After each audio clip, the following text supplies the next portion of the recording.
अस्सलाम वालेकुम नाज़रीन, प्रोग्राम एग्री बिज़नेस के साथ मैं हूं आपका मेज़बान डॉक्टर अमजद बुखारी। नाज़रीन, आज हम गंदम पर बात करेंगे। गंदम किस मरहले पर है, गोब के करीब है, ये गोब का मरला क्या होता है, क्या एहतियातें करनी है, अच्छी पैदावार हासिल करने के लिए अब क्या करना है। जो काश्त होनी थी वो तो हो चुकी। गंदम पाकिस्तान की इंतहाई अहम फसल है और अब तो ये सियासी फसल होती जा रही है, इसलिए कि अगर पैदावार अच्छी है, हम खुराक में खुद कफ़ील हैं और ख़ुराक हमारे पास मुयसर है तो सब ठीक है, वरना उसके सियासी असरात भी मुरतब होते हैं। फिर हम इंपोर्ट की तरफ जाते हैं, गंदम बाहर से मंगवाते हैं, खुराक की किल्लत पूरी करने के लिए बैरूनी ममालिक से मदद लेते हैं, ज़र मुबादला खर्च होता है, पैसे हमारे पास होते नहीं, तो फिर मामलात सियासी भी हो जाते हैं। अच्छा, ये सिर्फ पाकिस्तान का मामला नहीं है, बल्कि इस वक्त पूरी दुनिया में ग़िज़ाई किल्लत का एक समा है और आने वाले सालों में, आने वाले दिनों में ये सूरत हाल मज़ीद बढ़ती दिखाई दे रही है। हमारे यहाँ एक मामला तो ये है कि हमारी ज़राअत जो है उस तरह मैकेनाइज़ नहीं है कि हम अच्छी पैदावार हासिल कर सकें, और उसके साथ साथ हमारे यहाँ आबादी भी बड़ी तेज़ी से बढ़ रही है और हम हमारे जो वसाइल हैं उनका मुवाजना करें आबादी के साथ तो उसमें भी एक तफ़ावत आ रहा है, जिसकी वजह से मसाइल पैदा हो रहे हैं। लेकिन इस मरहले पर ज़ाहिर है जो कुछ है उसको किस तरह बचाना है और आगे कैसे चलना है, इस पर बात करेंगे। मैं सबसे पहले आपको अपने मेहमानों का तारुफ़ करवा दूँ। मेरे साथ पहले मेहमान मौजूद हैं डॉक्टर ग़ुलाम मुस्तफ़ा साहब, महकमा ज़राअत तोसी से इनका ताल्लुक़ है। उनसे जानेंगे कि गंदम की फसल इस वक्त कैसी सूरत हाल से दो चार है और कैसी तवक्को है कि पैदावार होगी। उनके साथ दूसरे मेहमान के तौर पर मौजूद हैं डॉक्टर मोहकम हमाद साहब। आप ज़राई यूनिवर्सिटी मुल्तान से मुंसलिक हैं, पढ़ाते हैं, तहकीक करते हैं। उनसे भी मशवरे लेंगे कि इस मरहले पर गंदम की बेहतर पैदावार हासिल करने के लिए हम क्या कर सकते हैं। और तीसरे मेहमान मौजूद हैं राना ज़ियाउल हक साहब। आप काश्तकार हैं, गंदम काश्त करते हैं और उनके मशवरे भी गो टोटके होंगे लेकिन बड़े मुफीद होंगे। इन तीनों लोगों से जानेंगे। आप तीनों मेहमानों का बेहद शुक्रिया। डॉक्टर साहब, पहले तो ये बताइएगा कि इतलात क्या हैं कि गंदम की फसल इस वक्त कैसी है और ये सर्दी पड़ी है, इसके क्या असरात मुरतब हुए? जी, बहुत शुक्रिया। गंदम माशाल्लाह इस बार काफ़ी अच्छी कंडीशन में पड़ी है और जैसा कि आपने फरमाया है कि इस वक्त हमारी जो गंदम है वो बूटिंग स्टेज पे आ चुकी है। बूटिंग स्टेज हम बोलते हैं गोब की हालत, यानी कि अगर मैं अपने ज़िम्मेदार भाइयों को बता गोब है क्या आम आदमी के लिए समझने के वही लिए? मैं ज़िम्मेदारों को बता दूं कि बूटिंग गोब वैसी स्टेज होती है जिसके दौरान गंदम रेडी होती है कि मैं अब अपना जो सिट्टा है जिसको बाली बोलते हैं वो बनाने के उस मराहिल के अंदर होती है और वो अपना सिट्टा करीब है कि अब सिट्टा करीब निकालना है। तो उसकी अलामात क्या होती हैं एक आम आदमी के समझने के लिए, कैसे पता लगता है कि अब सिट्टा निकलने वाला है? जो उसका हेड होता है ऊपर से वो थोड़ा सा मोटा होने लग जाता है, उसका फ्लैग लीफ भी इमर्ज होता है और उसके साथ ही सिट्टा निकलना स्टार्ट हो जाता है। कई जगह पर तो जो थोड़ी सी 15 नवंबर या 10 नवंबर हमारी काश्त कर चुके हैं वहां पर तो सिट्टा निकलना स्टार्ट हो भी चुका है। जी। अच्छा, ये सिट्टे निकलने का अमल जो है वो कब तक जारी रहेगा? सिट्टा निकलने का ये डिपेंड कर रहा होता है हमारा टेम्परेचर पे भी। ठीक है। और ये हमारा जनवरी जिस तरह चल रहा है और फरवरी के पहले वीक तक ये सिट्टा निकलता रहेगा।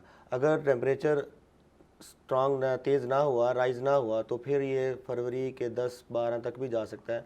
और अगर मौसम जिस तरह ठंडा चल रहा है और जिन लोगों की गंदम लेट है वो थोड़ा सा टाइम पीरियड लेती हैं, तकरीबन 55-60 दिन इसको लग जाएगा हमारी बूटिंग स्टेज में आने में। फरवरी के वस्त तक तकरीबन 10 से 12 या 15 फरवरी तक सिट्टे निकलने का अमल जो है वो, जो सिट्टे निकलने हैं वो निकल आएंगे।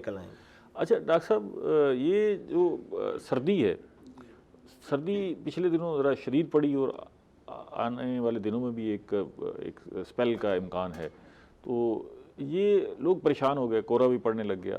तो ये कोहरा पड़ता है शदीद या सर्दी पड़ती है तो इसके गंदम पर क्या असरात मुरतब होते हैं? जी सर, शुक्रिया। गंदम क्योंकि हमारी बेसिक खुराक है जी, तो वैसे हमारे पाकिस्तान के अलावा बाकी दुनिया में भी काफ़ी इस्तेमाल होती है और इसको अल्लाह ताला ने शुरू ही में से नाज़िल किया था। तो इसमें ये खासियत है, सिर्फ ये नहीं कि हम रोटी खाते हैं, बल्कि जिस चीज़ को भी देखें उसमें गंदम का कोई ना कोई पहलू आ जाता है खुराक में ना। इसमें अल्लाह ताला ने ये खासियत रखी है, इसको मेरे मुताबिक सर्दी कोई ख़ास कुछ नहीं कहती। हमारे यहाँ तो सर्दी वैसे कम पड़ती है, जो बाकी कंट्री है, बहुत सर्दी पड़ती है, यूरोपियन कंट्री है, वहाँ बर्फ में ढक जाती है। अच्छा, फिर भी ठीक रहती है, सीजन ढक जाती है, बर्फबारी पड़ती है, ढक जाती है, बर्फ खत्म होती है तो ये दोबारा निकल आती है। ये है कि वो मेरे ख्याल है टाइम स्पैन उसका लंबा हो जाता है, साल की फसल हो जाती है, साल की फसल हो जाती है। लेकिन फार्मर को इस चीज़ की टेंशन नहीं लेनी चाहिए, पैदावार ठीक होती है, पैदावार सर्दी से इसका सर्दी से कोई जितनी मर्जी सर्दी हो जाए कोई फर्क नहीं पड़ता। हालांकि कुछ तो इसकी स्टेजेस हैं, जैसे टिल्लर निकलना होता है ना, झाड़ बनना होता है, तो उस वक्त टेम्परेचर कम चाहिए होता है। ठीक है। तो उस वक्त टेम्परेचर कम चाहिए होता है। अगर टेम्परेचर कुछ दिन कम रहेगा तो इसको ज़्यादा टाइम मिलता है कि झाड़ ज़्यादा निकलेगी, झाड़ ज़्यादा और सॉइल से ज़्यादा न्यूट्रिएंट पिक करती है। अच्छा। जो ही टेम्परेचर हाई होता है ना तो फिर इसका ये होता है, ये मैच्योरिटी की तरफ चली जाती है। अच्छा, वो स्ट्रेस आ जाता होगा शायद पौधे पर। स्ट्रेस तो आखिर में आता है, अप्रैल में, मार्च के एंड में आता है, लेकिन जो ही टेम्परेचर इंक्रीज होता है ये मैच्योरिटी की तरफ चली जाती है। तो मैच्योरिटी की तरफ जब जाती है तो फिर सिट्टे बनने वगैरह उसका अमल शुरू हो जाता है। तो हमारी एग्रीकल्चर रिसर्च की कोशिश ये होती है रिसर्चर की कि ये ज़्यादा टाइम रहे, जिसको हम अपने लैंग्वेज में बोलते हैं ग्रोइंग डिग्री डेज़। तो उसके डिग्री डेज़ इंक्रीज़ हों, उसकी लाइफ जो है ना इंक्रीज़ हो, तो उससे फिर वो न्यूट्रिएंट में बढ़ते ही है। तो डेफिनेटली अल्टीमेटली उसकी जो है ना सिट्टे की साइज बढ़ती है। एक पहलू तो ये है ना कि सर्दी कोई नुकसान नहीं पहुंचाती, कि जितनी सर्दी हो जाए नुकसान नहीं पहुंचना। इसका दूसरा पहलू ये है कि इसका फ़ायदा भी होता है, क्योंकि अमूमी तासुर ये है कि जितनी सर्दी होगी गंदम की फसल उतनी अच्छी होगी। इसके बारे में आपकी क्या राय है? जी, सर्दी मीन वही जो मैं पहले बात की है ना कि अगर सर्दी रहेगी तो ये सॉइल से न्यूट्रिएंट वगैरह लेती रहेगी, मैच्योरिटी की तरफ नहीं जाएगी। ठीक है। जो ही टेम्परेचर इंक्रीज होएगा तो इसके सिट्टे का बढ़ने का अमल शुरू हो जाएगा। जो लुबेलुबाब क्या हुआ डॉक्टर साहब? सर्दी फायदेमंद भी हो सकती है, क्यों नहीं डॉक्टर साहब, आपकी राय है? जी, वो बात बिल्कुल जिस डॉक्टर साहब ने फरमाया। बेसिकली जैसे ही टेम्परेचर हमारा डाउन होता है, इसके लिए जो अगर हम स्टार्ट से देखें ना, जितना टाइम स्पेल सर्दी ज़्यादा होगी ये अपनी टिलरिंग कैपेसिटी बढ़ाती चली जाएगी। टिलरिंग कैपेसिटी जाएगी, जो टिलरिंग होती है, अगर मैं फार्मर को ये समझाना की कोशिश करूँ कि जिस तरह ये वेजिटेटिव ग्रोथ होती है, यानी कि वो अभी अपनी दो ग्रोथ होती है, एक होती है वेजिटेटिव ग्रोथ, दूसरी होती है रिप्रोडक्टिव ग्रोथ। सर्दी का ज़्यादा देर तक रहना इसके लिए वेजिटेटिव ग्रोथ में का फिर जो साइकिल है, जो दुरानिया है, वो बढ़ जाएगा। जितना वेजिटेटिव ग्रोथ का दुरानिया ज़्यादा होगा, पैदावार का तो फायदा नहीं, पैदावार का होगा ना, होगा। अच्छा, टिलरिंग ज़्यादा होगी, पत्ते के अंदर न्यूट्रिएंट्स अपटेक करने की सलाहियत जड़ों के जरिए आ जाएगी, वो ज़्यादा न्यूट्रिएंट्स लेगा, वो स्ट्रांग होगा, उसके पास जो है कार्बोहाइड्रेट कंटेंट ज़्यादा हो जाएंगे, और वो उतनी मजबूती से अपने टिलर अपना सिट्टा बनाएगा, और सिट्टे के अंदर दानों की तादाद जो है वो उतनी जो उसके ऊपर डिपेंड करती है। तो टेम्परेचर अगर ज़्यादा बढ़ जाएगा तो उसको वो टाइम पीरियड नहीं मिलता ज़मीन से न्यूट्रिएंट्स अपटेक करने का और टिलर बनाने के लिए। राना साहब, आपकी क्या राय है इस सारी सूरत हाल में कि सर्दी, आप तो उसका अमली तजर्बा करते होंगे ना खेत में, तो सर्दी बढ़ जाती है, कोहरा पड़ जाता है, कोहरा भी शदीद पड़ रहा होता है, तो फसल पे क्या असरात मरतब होते हैं? इस साल पोजीशन सर ये हुआ बुखारी साहब के शुरू में जिन लोगों ने अक्टूबर में गंदम लगी है ना सर, उस पर सर टेम्परेचर हाई था, तो वो हमारी जो गंदम है वो हमारी जो है ना सर वो गोब में आ गई है और सिट्टा निकल है, उस पर कोहरे का काफ़ी नुकसान हुआ है। बाकी जो जिस तरह हम ये बात कर रहे हैं कि सर्दी गंदम को फ़ायदा देती है, धुंध हो गई, बारिशें हो गई, इससे बल्कि गंदम ज़्यादा टिलरिंग होती है और गंदम की अच्छी नशोनुमा होती है। ठीक है। अच्छा डॉक्टर साहब, ये बताइएगा कि इस वक्त जो है जो गोब का वक्त आप कह रहे हैं कि करीब है, सिट्टा निकलने का अमल शुरू है और शुरू हो जाएगा और तेज़ी आ जाएगी, इस वक्त फसल को क्या एहतियात की ज़रूरत है, जिससे हम देखें जितने ज़्यादा सिट्टे बनेंगे, जितना मजबूत सिट्टा होगा उतना दाना अच्छा होगा, उतनी पैदावार अच्छी होगी। तो इस वक्त वो क्या बुनियादी काम है जो हमें करने चाहिए काश्तकार को कि फसल वो बेहतर हासिल कर सके, पैदावार ज़्यादा हासिल कर सके? एक तो ये है कि ये जो हमारी क्रिटिकल स्टेजेस होती हैं, इसमें तीन जो स्टेजेस हमारी गंदम गुजर रही है, मैं अपने किसान भाइयों का आपके प्रोग्राम के तवज्जो से बताना चाहता हूँ कि एक तो अहम काम ये है कि हम कहते हैं जो क्रिटिकल स्टेज है, बूटिंग स्टेज हमारी, इस वक्त अगर किसी ज़िम्मेदार ने पानी नहीं लगाया तो वो अपना पानी लाजमी तौर पर लगाए। दूसरा, इस स्टेज के ऊपर अपनी नाइट्रोजन की जो भी खुराक अगर उसकी भी देनी बाकी है वो अपनी मुकम्मल कर ले, क्योंकि सिट्टा बनने के बाद अगर हम यूरिया खाद की अप्लाई करते हैं तो वो हमारी पैदावार के ऊपर मनफी असरात पैदा मरतब करती है। बेशक हमारी तूड़ी या भूँ की तादाद तो या क्वांटिटी तो बढ़ जाएगी, लेकिन उसकी जो सिट्टे के ऊपर है वो नेगेटिव इम्पैक्ट है, उसकी ईल्ड के ऊपर, वील्ड की ईल्ड के ऊपर, गंदम की पैदावार के ऊपर नेगेटिव असर नुमा करेगी। तो इसलिए ये दूसरा फैक्टर इसमें इसके अंदर आ गया कि फैक्टर हो गया, पहला फैक्टर हमारा हो गया कि जिसने अपने पानी लगाना है वो पानी लगा ले और यूरिया की किस्त मुकम्मल कर ले। दूसरा हमारा होगा यूरिया, पहला पानी हो गया, और दूसरा इसके अंदर अहम खाद जो देनी है वो अपनी मुकम्मल कर ले, यूरिया कंसंट्रेशन। फिर इसके अंदर बोरान खासकर, क्योंकि बोरान जो है वो नर और मादा जिस तरह मिलाप होता है ना जानवरों के अंदर, इस तरह अल्लाह ताला ने गंदम के अंदर भी रखा हुआ है। उसकी पोलन ट्यूब की फॉर्मेशन के लिए बोरान बहुत ज़रूरी होता है। तो जिम्मेदारों को चाहिए कि अगर किसी ने जिंक अप्लाई नहीं किया तो जिंक जो है वो 33% वाला 6 किलोग्राम फी एकड़, और बोरान जो है वो 11% वाला 2.5 किलोग्राम फी एकड़ अपनी गंदम को उस गोब की हालत में जो पानी लगाना है उसके साथ अप्लाई कर दे, साथ यूरिया की जो है ना वो अपनी आखिरी किस्त जो बची हुई है वो दे पूरी कर ले। डॉक्टर साहब, ये बोरान, आप साइंटिस्ट हैं, इसकी साइंटिफिक रीज़न क्या है बोरान देने की, और बोरान अगर नहीं देता तो उसके असरात क्या मुरातब होंगे? सर ये माइक्रो न्यूट्रिएंट में आता है, तो उसमें ये होता है कि वो उसके बगैर क्रॉप चल जाती है, लेकिन लाइफ के लिए वो असेंशियल होते हैं। अच्छा, तो उसमें ये होएगा कि अगर वो नहीं मिलेगा तो उसमें पॉलिनेशन का प्रोसेस जो है ना उतनी स्ट्रांग नहीं होता। ठीक है। तो उसमें से कुछ फिर जो अनफिल रह जाते हैं उसके स्पाइक में ग्रेन जो है ना वो प्रॉब्लम आता है, या बाद औक़ात ग्रेन जो है ना साइज़ अपना प्रॉपर अचीव नहीं करता। ठीक है। तो इसके लिए फिर माइक्रो न्यूट्रिएंट ज़्यादा होते हैं। इसके अलावा ये इनका ज़्यादा रोल इसकी ग्रेन की क्वालिटी में होता है, वही साइज़ उसकी क्वालिटी में आ जाता है कि साइज़ छोटा हो गया, क्वालिटी उसकी कम हो दोनों काम हो गए ना, क्वालिटी भी मुतासिर होगी और फिर ज़ाहिर है पैदावार भी मुतासिर होगी, साइज छोटा रहेगा। जिंक और बोरान दोनों जो है ना इसकी क्वालिटी में यह करते हैं, और अल्टीमेटली जो ये फिर ग्रेन बनते हैं वो डिलीशियस होते हैं। हमारी फूड वगैरह की रिक्वायरमेंट जो हमारे अंदर आते हैं न्यूट्रिएंट, वो इसी तवस्सुत से आते हैं। ठीक है। राना साहब, ये अभी बोरान और जिंक का जिक्र हो रहा है और यूरिया खाद, इसका मतलब है खाद की अभी ज़रूरत तो है, इन तीनों चीज़ों की ज़रूरत है, पानी की भी ज़रूरत है। अमली तौर पर क्या सूरत हाल है मार्केट में इस वक्त, खाद की फराहमी की, यूरिया की क्या सूरत हाल है, और फिर बोरान और जिंक सर की? शार्ट है, अभी भी शार्ट है? अभी भी शार्ट है। पूरी कितने की मिल रही है? यूरिया इस टाइम 3000 से ऊपर मिल रही है। अच्छा। हाँ जी, और मैं समझता हूँ काश्तकार बेचारा रुलता फिर रहा है, और बड़ी अहम स्टेज है इस टाइम जो गोब की हालत है सर इस वक्त जो है ना। राना साहब, ये तो नहीं है कि आपने भी सनतकार की तरह यही तरीक़ाकार अख्तियार कर लिया है कि जी बस वो मंजर यही रखें कि जी बहुत हालात ख़राब हैं? और नहीं देखिए जी, मैं तो आपको हकीकत बता रहा हूँ। देखिए हमारा ज़राई मुल्क है, पाकिस्तान ज़राई मुल्क है, और गंदा में आप खुद कफील थे। बड़ा अफसोस से बात करनी पड़ी, आज लेने लगी हुई है सर, देखे ना। और हम 30 मन से आगे क्यों नहीं जा रहे, इसकी वजह क्या है सर? क्या वजह? मैं वही तो मैं कह रहा हूँ कि आज हम 30 मन से ऊपर नहीं जा रहे, दुनिया कहाँ के कहाँ पहुँच गई है। ये चलें, वजह हम खुद भी जानने की कोशिश करते हैं, लेकिन आपके ज़हन में वजह क्या है? एक ब्रेक ले लें, फिर मैं आपसे पूछता हूँ कि आप क्या समझते हैं कि 30 मन से ऊपर क्यों नहीं जा रहे? ये तो आपने जाना है ऊपर ना। नाज़रीन, एक छोटी सी ब्रेक ले लें, उसके बाद मिलते हैं।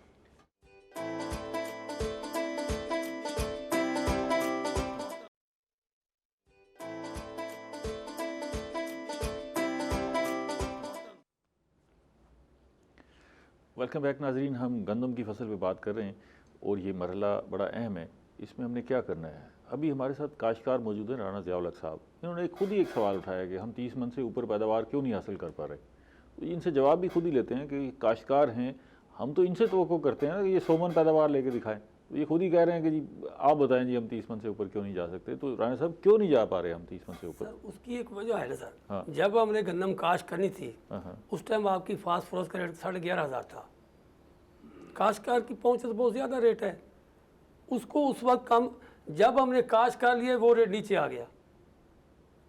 गंदम मतलब आपके ख्याल में एक वजह ये है बहुत बड़ा कि काश्तकार ने जो खाद फास्फोरस उसको जितनी चाहिए थी पूरी, वो उसने पूरी नहीं नहीं दे डाली, सका, वो कम दी है। हमारे ऐसे फार्मर जिन्होंने फास्फोरस दी भी नहीं है, क्योंकि उसकी पहुंच से सर ज़्यादा रेट था। ठीक है। ठीक है, और मैं समझता हूँ फास्फोरस और पोटाश का बहुत ज़रूरी अमल है गंदम के ऊपर। जिन सालों में हमारे पास DAP वाफर भी थी और हमने पूरी भी डाली, तब भी हम ऊपर नहीं गए पैदावार में। पैदावार तो इसी के लगभग खड़ी है ना। ये तो एक पूरा मैकेनिज़्म है। हमने आखिर आप जिस फसल को भी उठाएंगे ना, दुनिया से हम आधे और आधे से कम खड़े हुए हैं। तो ये और भी बहुत सारे अवामिल है ना जी, जिसमें एक तो चलो ये हो गया, 2-4 हज़ार रुपये का फ़र्क पड़ा। DAP दस्तियाब तो थी, लेकिन ये है कि ज़रा महंगी थी। मैं ज़रा हमारी इनसे बाकियों से पूछता हूँ, तो डॉक्टर साहब आपके ख्याल में ये आखिर क्या वजह है? चले बाकी फसलों में तो कोई साइंटिफिक चीज़ें इन्वॉल्व हो सकती हैं, गंदम तो हमारी नस्ल से हम इसको काश करते आ रहे हैं और हमने खुद इसको बड़ा सीखा है, तो हम इसकी पैदावार में आगे क्यों नहीं बढ़ रहे? दुनिया बड़ी तेज़ी से आगे जा रही है, हम वहीं खड़े हुए। सर अगर इसके बारे में देखा जाए ना, इसमें काफ़ी सारे फैक्टर कंट्रीब्यूट करते हैं। गवर्नमेंट, हम जिस तरह महकमा ज़राअत वाले अवेलेबिलिटी करते हैं फार्मर्स को, अच्छी जो प्रोग्रेसिव ग्रोअर जो है हमारे, वो 70-80 मन भी पैदावार ले रहे होते हैं। इस 30 मन के अंदर हम नादिर है ना जी, अगर वो किसी ने ले ली है तो फिर उसको नहीं, मेजॉरिटी अगर आप देखें तो 50-45 मन के लगभग है। तो एक्चुअली ये जो हमारी औसत पैदावार निकलती है, इसमें हमारे बरानी इलाके भी आ जाते हैं, दूसरा जो हमारे जो बेल्ट के अंदर पड़े हैं, जिस तरह हमारा ये दरिया चनाब के साथ साथ वेट का इलाका है उसमें भी पड़े हैं। अगर अच्छी पैदावार के जो मराहल हैं, अगर हमारे इलाके में तो पैदावार अच्छी होती है, होनी भी चाहिए। एग्जैक्टली हाँ, नहीं नहीं, तो कुछ इलाके ऐसे भी हैं जहाँ पर पानी की अवेलेबिलिटी नहीं होती, वहाँ पर पैदावार कम आ जाती है। ठीक है। अच्छा, दूसरा जो इम्पॉर्टेंट फैक्टर हमारा ये है कि सबसे पहले फार्मर को पास जो है ना, वो हमारा फार्मर को चाहिए कि वो अपनी जो गंदम काश्त करनी है वो ड्रिल के ज़रिए करें। छट्टे वाला सिस्टम जो है ना वो ना अभी भी हम छठा इस्तेमाल कर रहे हैं, अभी तो छठे भी हम से छठा बचें। कर रहे ठीक हैं, है। बिल्कुल। और दूसरा इसके अंदर टाइमली एप्लीकेशन ऑफ डीएपी।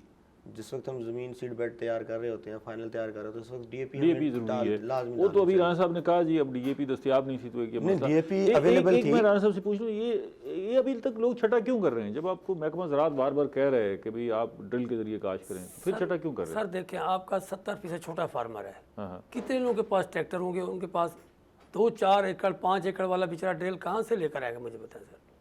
अच्छा, ये बड़े इशू है सर, देखिए बहुत बड़े इशू है।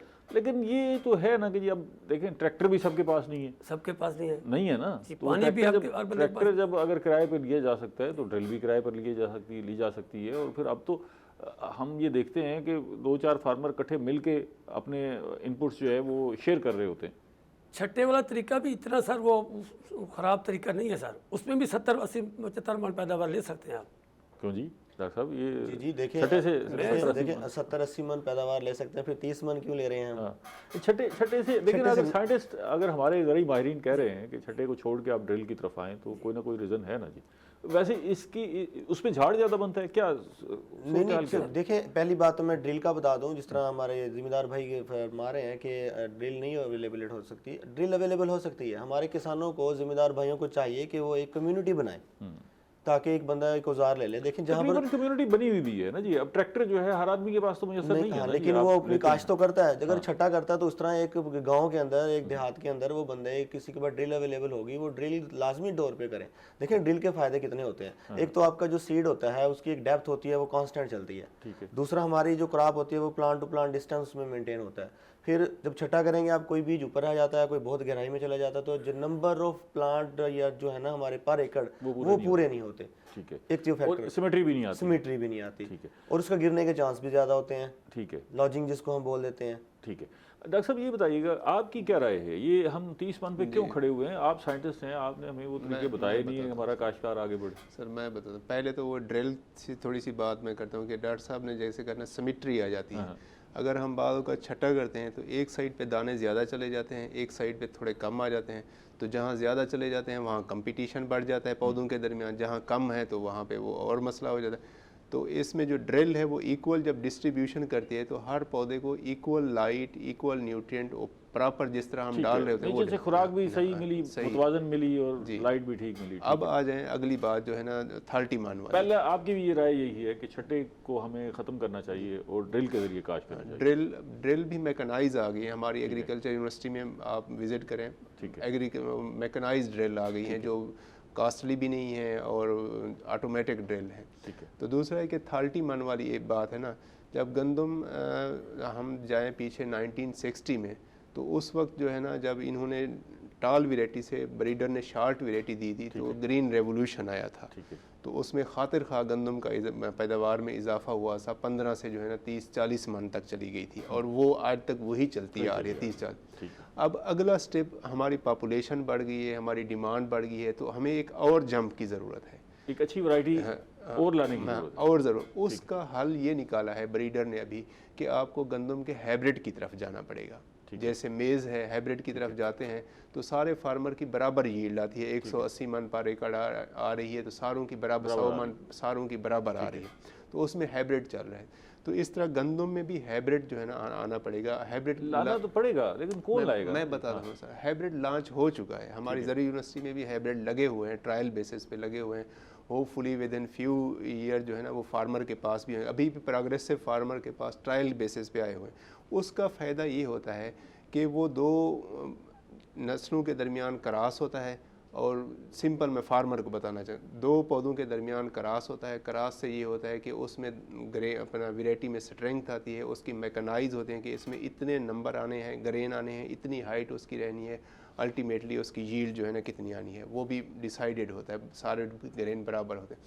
अब ये है कि जो हाइब्रिड है उसका एक फार्मर को मसला होएगा कि वो नेक्स्ट टाइम दोबारा सीड इस्तेमाल नहीं हो सकता। गंदम में ये फार्मर चला रहा है, घर का बीज उठाया छट्टा दिया, घर का बीज उठाया छट्टा दिया, इससे हमें निकलना पड़ेगा, बीज रहेगा। अब इसमें दो पहलू है ना सर, एक तो ये है कि हाइब्रिड बीज अगर अवेलेबल हो, जैसे हमें दीगर फसलों का मुयसर है तो काश्तकार वही इस्तेमाल करता है। अब किसी नहीं चाहिए कि अच्छी फसल हो, एक तो अवेलेबिलिटी का मसला है। आप खुद भी कह रहे हैं कि जी ट्रायल की सतह पर है और फिर कब तक काश्तकार तक पहुंचता है, चंद साल लग जाएंगे, वही मामला है, खाक हो जाएंगे हम, तुमको खबर होने तक। खाक नहीं होते, ये जल्द आ जाएगा। वो जो सूरत अभी मैं राणा साहब से पूछ, राणा साहब क्यों ये हाइब्रिड बीज अवेलेबल है सर? अभी तो इनकी बातें सुन रहे हैं, साइंसदानों की भी बीज आ रही तो हर साल सुनते हैं जी। बातें तो खुशाइंद है ना जी, चलो जिस दिन आएगा सर वो तो उस टाइम देखेंगे। अभी मार्केट में सर मैं समझता हूँ हमें कोई ड्रिलों की जरूरत नहीं है, हम आम तरीके से काश्त करते हैं। आप 3 काम कर दें सर, गंदम अगले साल आप खरीद नहीं सकते, आप पोटाश का रेट कम कर दें, आप DAP का रेट कम कर दें, आप यूरिया की दस्तियाबी आम हो जाए सही तरीके, सर अगले साल गंदम आप खरीद नहीं सकते। मैं आपको 3,000 रेट तो कम हो गया था DAP किस चीज़ का सर? DAP का सर वो इस वक्त 95, 100 सर 10,000 पे कौन सी कम होगी? आप इसको 6,000 कर दें, अगले साल गंदम खरीद नहीं सकते आप।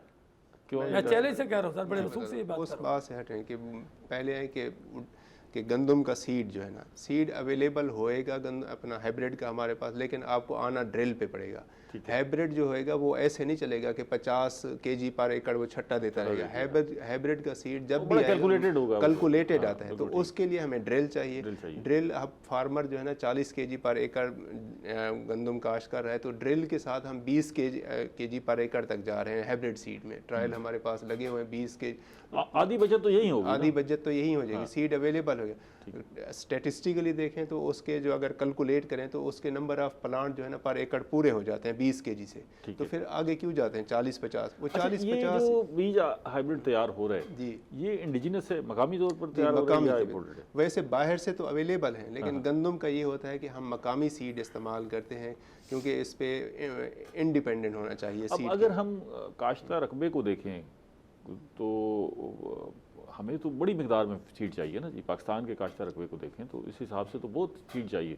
तो इतना सीड क्या हमारी जो हाइब्रिड प्रोडक्शन है वो इसको मीट कर पाएगी? हम बात सर ये हो जाएगा। क्यों नहीं रहा सर? सर अभी वो ट्रायल में है, बड़ा टाइम लगेगा।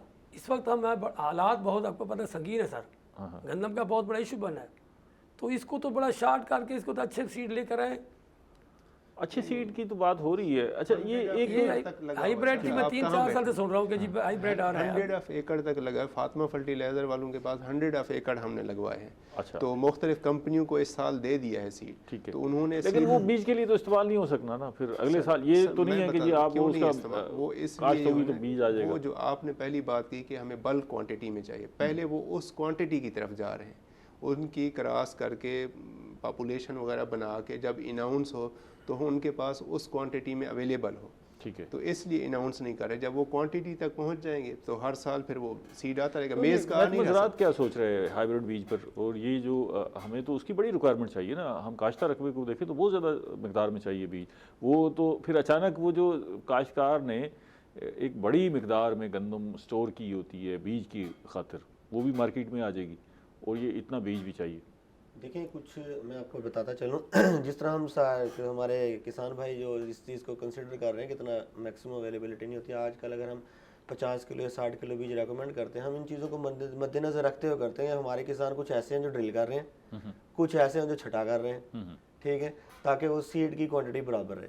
तो जिस वक्त जिस तरह डॉक्टर साहब ने फरमाया अगर हमारे पास हाइब्रिड सीड आ जाएगा तो हम ये कुछ 50-60 किलो नहीं लगाएंगे वहाँ पे सीड, हम 10-12 किलो ऐसी वैरायटियाँ भी अवेलेबल हैं कि नॉन हाइब्रिड जो थी वो 10-12 किलो भी फी एकड़ हमें आना पड़ेगा। और वो 10-12 किलो एकड़ ही क्यों डॉक्टर साहब 10-12 किलो एकड़ फी 10-12 किलो फी एकड़ जो होगा ना वो सफिशिएंट होगा, शायद इससे भी कम हमें लगाना पड़े। तो ये अपने जो मकामी बीज है उससे भी वो ये 5-6 किलो बीज से भी काश्त की स्टैटिस्टिक बताता हूँ सर मैं आपको। स्टैटिस्टिक 1 एकड़ में जो गंदम के पौधों की तादाद रिक्वायर है ना वो 10 से 12 लाख है। ठीक है, ठीक है, 10 से 12 लाख है। अब जब हमारे पास 1 kg सीड होता है ना उसमें दाने होते हैं 25,000। ठीक है, ठीक है, अगर हम 10 kg रखते हैं तो हमारे पास कितना बन जाएगा? 25 लाख नहीं 25 लाख 2.5 लाख बन जाएगा।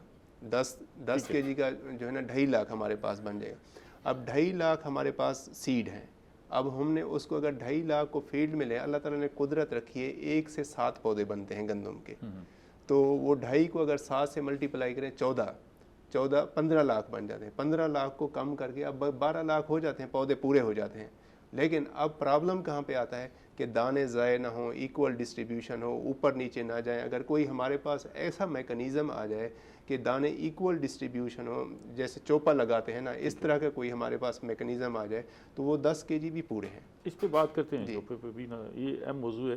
लेकिन अभी तो फ़िलहाल मैं आपसे ये भी चाहूँगा कि इस मरहले पर आप काश्तकार को कुछ ना कुछ मशवरा भी ज़रूर दें कि वो क्या एहतियातें करें, क्योंकि जो दस्तियाब हमारे पास फसल है उससे हम बेहतर पैदावार ले सकें। 2-4 मन अगर इजाफा कर लेते हैं मौजूद फसल से तो उससे भी काफ़ी फ़र्क पड़ जाएगा। लेकिन एक छोटी सी ब्रेक ले लें नाज़रीन, मिलते हैं एक छोटी सी ब्रेक के बाद।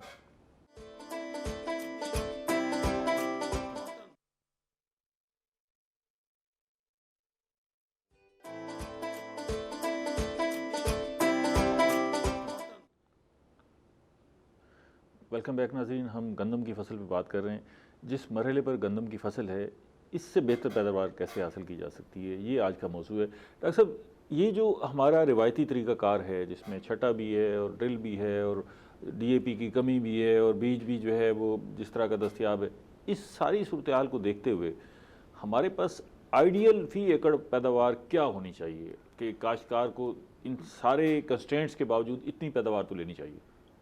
नियर अबाउट 80 मन तो ले रहे हैं लोग, सारी लेकिन सारे नहीं आते मसाइल कम के से कम। बावजूद ना। हाँ जी, नहीं अगर आइडियल ना करें, मतलब इसमें ये देखें कि भाई ये हाँ जी, हमें ये 45 मन तक तो suitable जाना चाहिए। 45 मन 45 तो मन 40-45 मन तो हम जा सकते हैं। इसके लिए वही छोटी छोटी सी चीज़ें, आप पोटाश लाजमी अप्लाई करे हमारा फार्मर। अगर फार्मर ये कहता है कि DAP का रेट बढ़ रहा है या पोटाश का बढ़ रहा है, ये पूरी दुनिया का मामला है। DAP चूँकि हम इंपोर्ट कर रहे हैं, हम यहाँ खुद नहीं बनाते, तो डॉलर का रेट जिस तरह अप डाउन होता है उस तरह इसके रेट भी जाते हैं। और हाँ जी, और लेकिन अगर आप दूसरी तरफ ये देखें, गंदम का रेट भी तो बढ़ा है। फार्मर के लिए गंदम की स्पोर्टिंग प्राइस इंक्रीज हो गई है। अब कहाँ गंदम का रेट बढ़ा है, लेकिन वो फार्मर को तो कुछ नहीं मिले, वो तो जिसने सर, खरीद ली नहीं, मैं थी उसके आपको लिए बढ़ा है। कमिंग ईयर की बात कर रहा हूँ ना। लास्ट ईयर जो गवर्नमेंट ने अनाउंस किया था, हाँ। और इस साल जो है वो इंक्रीज हुआ है।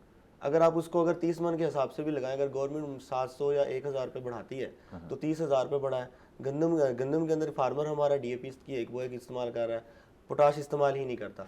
जबकि पोटाश जो है इसको हम ट्रक लोडर के तौर पे इस्तेमाल करते हैं। कहते हैं साइंसदान जो होते हैं इसको ट्रक लोडर कहते हैं। ट्रक एक जगह से चीज़ें उठा के दूसरी जगह लेके जाता है। इस तरह पोटाशियम जो होता है वो ज़मीन के अंदर, पौधे ने 13 न्यूट्रिएंट्स जो होते हैं वो ज़मीन से लेने होते हैं। कार्बन, हाइड्रोजन और ऑक्सीजन उसने फिजा से ले लेनी है। उन 13 न्यूट्रिएंट्स को लेके जाना है, उसमें पोटाशियम एक अहम रोल प्ले कर रहा, तो ज़मीन से उठाकर मैंने अपने साथ लगा के नहीं होगा तो फिर ज़ाहिर सी बात है बाकी न्यूट्रिएंट्स वो नहीं ले सकते। आपके सकेगा। ख्याल में ये इन सारी मुश्किलात के बावजूद अगर हमारा काश्तकार मेहनत कर रहा है और अपनी तरफ से कोई कसर नहीं छोड़ता, तो उसको कितनी पैदावार हासिल करनी चाहिए? लास्ट टाइम जो हमारी पंजाब की एवरेज यील्ड आई वो 30 मन थी, लेकिन मुल्तान बहुत की कम है ना जी, लेकिन मुल्तान की जो है ना 32 और बाज़ों का 35 मन तक भी एवरेज गई। अगर फार्मर थोड़ी सी इस स्टेज पे जब हम ठहरे हुए हैं, इस स्टेज पे मेहनत कर लें और कुदरत हालात भी साजगार रहे, मौसम भी सही रहे, तो हमें 40 मन 42 मन तक पहुंच सकते हैं। लेकिन अगर 10 मन का हम इजाफा कर लेते हैं मौजूदा फसल में ही अपनी मेहनत से और देखभाल से, तो ये भी बड़ा फर्क है ना। ये मिलियन ऑफ टन का फायदा होएगा ओवरऑल जो है ना। ठीक है। अब इस स्टेज पे हमें करना क्या है कि जो फर्टिलाइज़र रिमेनिंग स्पेशली यूरिया और जिंक, बोरान वगैरह रह गए हैं, तो इनकी अप्लाई कर दें और उसके बाद जो है ना वाटर रिक्वायरमेंट को क्रॉप को देखते रहें। इस साल मुतवक्के यही है कि बारिशें कम हैं। अच्छा, तो बारिशें कम हैं, लेकिन इस स्टेज पे तो गंदम को बारिशें चाहिए। ठीक है। लेकिन आगे जब चले जाते हैं मार्च और अप्रैल के एंड में, वहाँ पे बारिशों की ज़रूरत नहीं है। और एक्सपेक्टेड भी यही है कि इन महीनों में इस साल बारिशें नहीं हैं। अगर बारिशें नहीं होंगी तो फसल पे अच्छे असर फसल पे उस वक्त अच्छे असर पड़े, लेकिन अब बारिशें चाहिए। अगर बारिशें नहीं भी होती तो फार्मर पानी वगैरह पूरा करता रहे और फर्टिलाइज़र जो है ना यूरिया वगैरह है और जो बोरान है या किसी ने जिंक अप्लाई की रहती है तो वो भी अप्लाई कर ले, तो होपफुली यील्ड अच्छी आएगी इस साल। अच्छी आएगी। राणा साहब, आप कितनी पैदावार लेते हैं? बाकियों को छोड़ें, आप? मैं अल्लाह के फजल करम से 50 मन से ऊपर ले रहा हूँ। 50 से ऊपर लेते हैं? अल्हम्दुलिल्लाह। तो वो क्या नुस्खा है जिससे आप 50 मन से ऊपर ले जाते हैं? भाई बात करें सर कि वो जनाब 10 किलो, मैंने 5 किलो सर लगाई है एकड़ में। चोपे से, हाथ से चोपे से। अब मैं ये कह रहा था कि अब तो देखिए ना 4-5 किलो तक जो है 5 वो किलो भी मैंने चोपे से लगा रहे हैं और लगाई, उसमें झाड़ बना के उससे अच्छी पैदावार हासिल कर रहे हैं। मैं समझता हूँ सर 3 मरहल हैं गंदम। वो आपने तो शुरू में ही काफ़ी बचत कर ली ना, जी 5 किलो अल्हम्दुलिल्लाह चोपे से लगा के। ठीक है जी। मैं समझता हूँ सर 3 मरहल हैं। एक शुरू में बिजाई के वक्त फास्फोरस और पोटाश का होना ज़रूरी है। दूसरा मरहला जो हमारा टिलरिंग का आता है। तीसरा जो है मैं समझता हूँ इस वक्त सर गोब की हालत है। इस वक्त मैं समझता हूँ कि काश्तकार को नाइट्रोजन, फास्फोरस और पोटाश और जिंक का भी इस्तेमाल ज़रूरी है। और ऊपर भी मैं समझता हूँ कि 2 स्प्रे बहुत ज़रूरी है, जिंक, बोरान, पोटाश और नाइट्रोजन का। बड़ा ऊपर भी लंबा नुस्खा लिख दिया हाँ, आपने। नहीं सर ये शार्ट है, कोई जरूरी है, इसके बगैर गुजारा नहीं। 250 ग्राम वो कर ले सर, 2-2 किलो वो कर लो, मैं समझता हूँ कि बड़ी अच्छी पैदावार ले सकता है। ठीक है, यही आप अख्तियार करते हैं जिससे जी बेहतर बिल्कुल पैदावार अल्हम्दुलिल्लाह सर। हो। इर्द गिर्द के काश्तकार क्या करते हैं वो नहीं ठीक ये है जी, सारा कुछ हमारा पूरा ऐसा काश्तकार है कि जब हमारी गंदम जनाब गोब के ऊपर सिट्टा निकला तो उस टाइम यूरिया डाल रहा होता है, तो दर्द देखो ज्यादती है। क्या वजह क्या होती है पता नहीं होता। नहीं बस बेचारा लगा हुआ है, बस वो पुरानी रिवायतों की तरफ ना देखे ना, एक तरीका कार है। मैं कहता हूँ 3 स्टेज हैं। अब जो ना 70 दिन तक मैं समझता हूँ गंदम को जो ना उसकी पूरी रिक्वायरमेंट पूरी कर लेनी चाहिए। जबकि अब जब सिट्टा निकला तो उस टाइम नाइट्रोजन देंगे तो नुकसान होगा। तो मैं समझता हूँ ये बड़ा अहम रहा है यहाँ पे। ठीक है, अच्छा डॉक्टर साहब ये क्योंकि गोब का मरला बहुत इंपॉर्टेंट है, यहीं ही पैदावार का तयन होना है कि पैदावार कैसी होगी और क्या सूरत हाल होगी। ये तो मामला हो गया ना कि जी हमने खाद का इस्तेमाल ये करना है और पानी का ख्याल करना है, और जैसे आपने जिंक का भी बताया और बोरान का भी बताया कि वो बड़ा ज़रूरी है।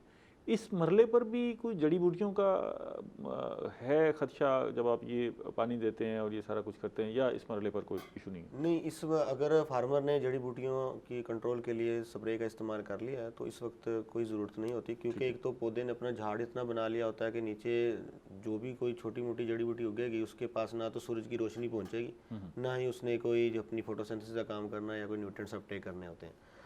दूसरा आपने जो गोब की हालत बताई है वाकई बहुत ज़रूरी है। इसी गोब की हालत में पौधे ने तयन करना है कि मैंने सिट्टे का साइज़ कितना रखना है, नंबर ऑफ स्पाइक या नंबर ऑफ, हम समझ लें कि दानों की तादाद सिट्टे में कितनी उसने होगी वो तयन करना होता है। तो इसीलिए हम कहते हैं, हम अपनी मीटिंग्स के अंदर भी यही बार बार कहते हैं कि आप जितनी भी अपना न्यूट्रिएंट सप्लाई करना है, खासकर यूरिया जो है वो आप इस स्टेज से पहले अप्लाई कर लें, ताकि आपकी ये जो स्टेज है जब सिट्टा बन गया है तो फिर यूरिया देने का कोई फायदा यूरिया नहीं देने है। का फिर कोई अगर फायदा आप यूरिया डालेंगे तो वो आप ज़ाया कर रहे हो, ज़ाया करेंगे, क्योंकि वो पौधा फिर दोबारा वेजिटेटिव ग्रोथ की तरफ जाना शुरू कर देगा। ठीक है, हमें पता है सबसे बड़ा फैक्टर जो कि हम अब तक चल रहे हैं, हम मिस हो रहा है, वो हमारा फैक्टर है क्लाइमेट चेंज। क्योंकि हमें कोई नहीं पता लगता कि आज अगर सर्दी पड़ रही है, कल सुबह सूरज निकलेगा और वो टेम्परेचर अचानक राइज कर जाता है। तो पौधे ने जो भी हमारे जितने भी प्लांट्स हैं वो चलते हमारे टेम्परेचर पे हैं। तो क्लाइमेट चेंज होने की वजह से उधर हम यूरिया अप्लाई करते हैं, सिट्टा निकलने के बाद पौधा अपनी वेजिटेटिव ग्रोथ में चला जाता है,